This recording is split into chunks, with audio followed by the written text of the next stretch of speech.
Na verdade, nós temos vivido um momento muito singular e singularmente positivo na sociedade brasileira de hoje.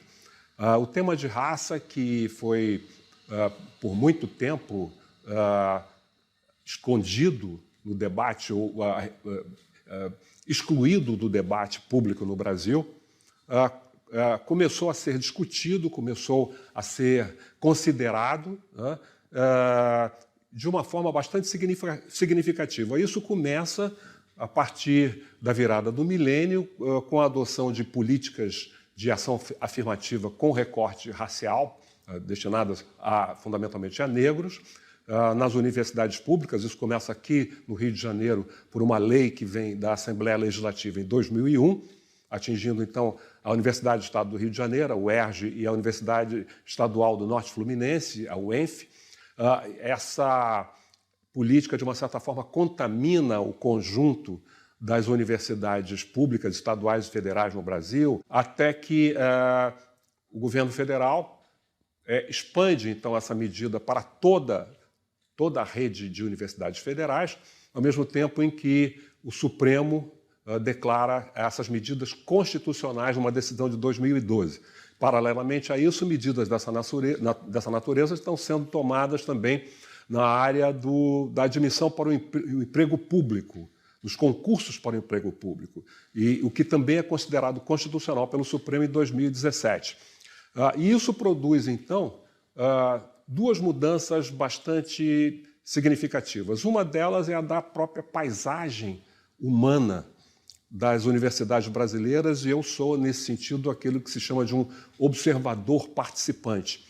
Eu que fui o único homem negro aluno da Escola de Comunicação da UFRJ, quando eu cursei essa matéria, com a formação de jornalismo, eu fui o único homem negro no ciclo fundamental. E depois, no ciclo profissional, entrou mais um. Então, éramos 2 homens negros e talvez 3 mulheres. Recentemente, fazendo lá o doutorado na UFRJ, no IFIX, Instituto de Filosofia e Ciências Sociais, eu tive o prazer de ver dezenas e dezenas de jovens, e não tão jovens, negros, fazendo a sua graduação, mestrado e doutorado. Então, houve uma mudança da paisagem humana das universidades, e isso foi bastante significativo. Mas eu digo que mais importante do que isso, talvez, tenha sido o debate sobre essa questão de cotas de ação afirmativa, obrigou setores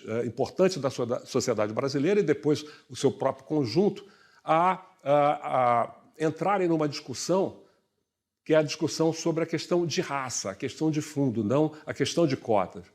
Uma discussão, então, que tradicionalmente no Brasil era considerada desagradável, perturbadora, desnecessária, já que, como todos sabem, nós somos uma democracia racial, e até, isso me parece, por tudo que eu vi a respeito desse debate em outros países, uma contribuição essencialmente brasileira a esse debate, que é exatamente o argumento de que seria perigoso discutir a questão de raça. Isso criaria o racismo. É um raciocínio absolutamente tortuoso, né?